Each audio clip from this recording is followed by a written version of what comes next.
All right, today it's day 9 of our 10 days to a healthy home. And today I'm going to talk about something that is universally used. It is essential in absolutely every single decorating, design, construction project, and how you can try to be a little bit more sustainable in its use, as well as keeping in mind the health of your family.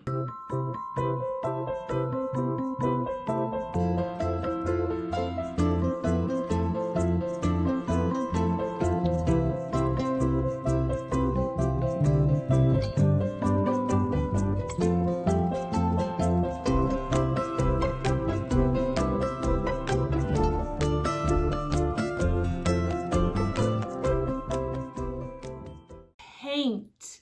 You cannot do a decor project without a fresh coat of paint.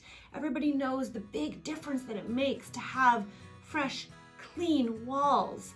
And color changes the entire mood of a space. This room, for example, this is the nursery turned pseudo office during quarantine.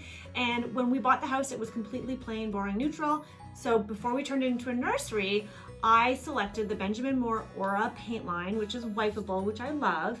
And I did it in the Hail Navy color, which is one of my go-tos. What a difference. The room feels moody, feels rich. It feels completely different. So you need paint. Paint can transform your space at the least cost of all the elements. But paint, because we want it to be durable, because we want it to be wipeable, involves chemicals. And so when it comes to sustainability with paint, we're really looking at, sure, the manufacturing of it, but also the disposal of it.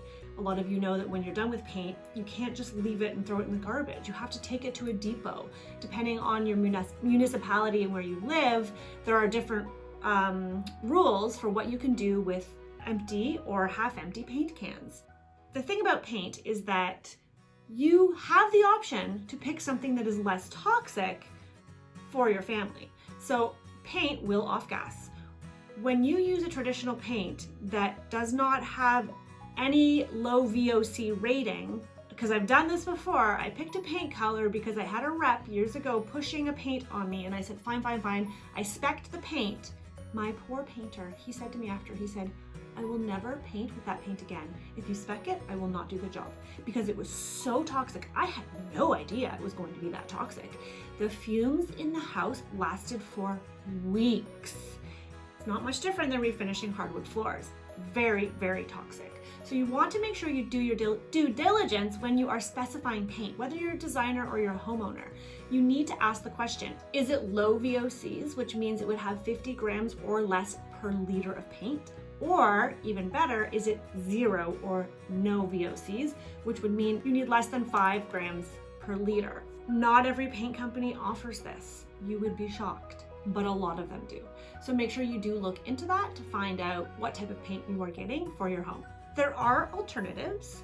One alternative is something called American clay, and people use it instead of paint. And it's almost like a Venetian plaster. It's breathable. You can, if it gets marked or dirty, you just have to like patch it. It's like a living wall, but it's limited to the colors that you can do in that. It's a much more of a natural vibe. Something else that you could do is milk paint. I haven't used it before. It sounds incredible. Much more healthy to use. Again, a lot of these healthier options will not be as durable, similar to fabrics. You have to be okay with that. Ultimately, you're making the trade-off. Your health or durability. And sometimes something has to give. You don't have to be all or nothing, but you gotta find that balance. That's just a little tip of the iceberg on paint. My blog today breaks down the different paint companies that we like to use and which lines of paint are more healthy for your environment. Go check it out. Tomorrow is day 10. I can't believe it. I'll see you then.